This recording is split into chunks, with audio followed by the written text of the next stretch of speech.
Salut, c'est le Banin de Yingui. Une fois de plus, je suis avec vous pour parler d'un sujet vraiment, comment je peux dire, intéressant. Il s'agit là des détournements des deniers publics et de cette fameuse opération épervier et des nouveaux locataires de Koundengui. Alors, essayons un peu d'examiner la chose en fait.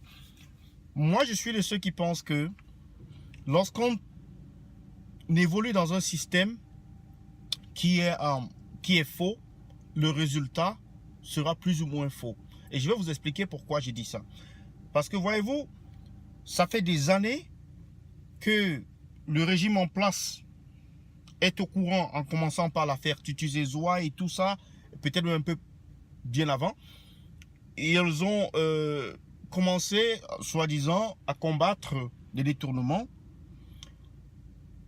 Mais jamais on est arrivé au point où le président de la République, par exemple, prend une décision comme quoi, avant qu'une personne ne soit nominée, ou bien avant que je ne nomme quelqu'un pour un poste ministériel ou un poste de directeur d'entreprise, alors il faudrait que cette personne-là déclare tous ses biens. Que cette personne puisse déclarer ses avoirs, qu'on puisse savoir quel est son patrimoine immobilier, financier et coopératif, mais cela n'est pas fait. Et donc vous voyez que le champ reste ouvert pour diverses malversations par la suite. Donc c'est dire que la tête pensante du régime même n'est pas sérieuse lorsqu'il s'agit de dealer ou bien de s'attaquer aux soi-disant voleurs de la République, les gens qui volent des milliards.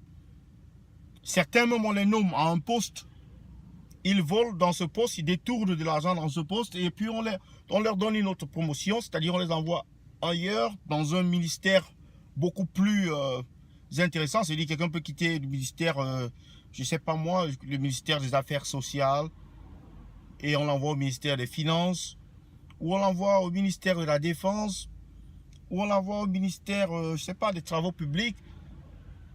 Et c'est dire que en fait, Paul Biya lui-même,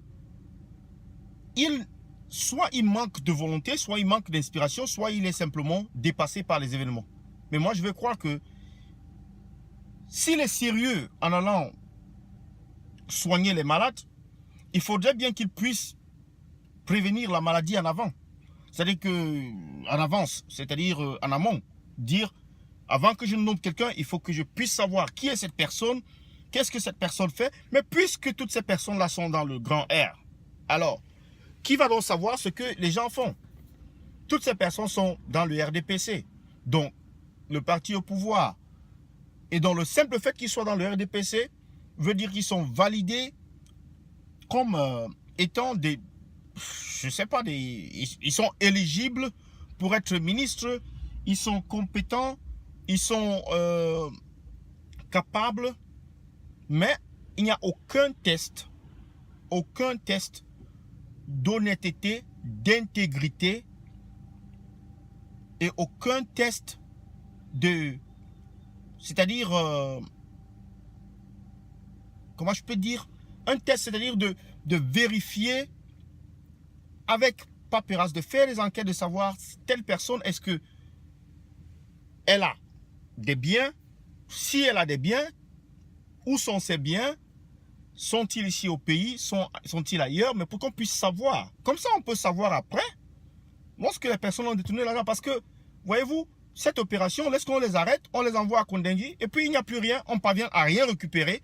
En fait, ils sont en prison, aux frais du contribuable, plus ou moins, que vous le vouliez ou pas. Ils sont en prison aux frais du contribuable. Ça veut dire que nous payons, en fait, pour qu'ils puissent être gardés en prison. Parce que les gardes prisonniers, la prison elle-même, c'est vrai que la nourriture, ils se font eux-mêmes leur propre nourriture, leur luxe, ils se font leur luxe à eux-mêmes, mais toujours est-il que nous ne récupérons jamais rien. Alors je laisse cela à votre appréciation de savoir si vous avez une idée là-dessus, si c'est une bonne idée de pouvoir vérifier les acquis de chacun et avant de les nommer dans un poste de responsabilité, directeur ou bien ministre.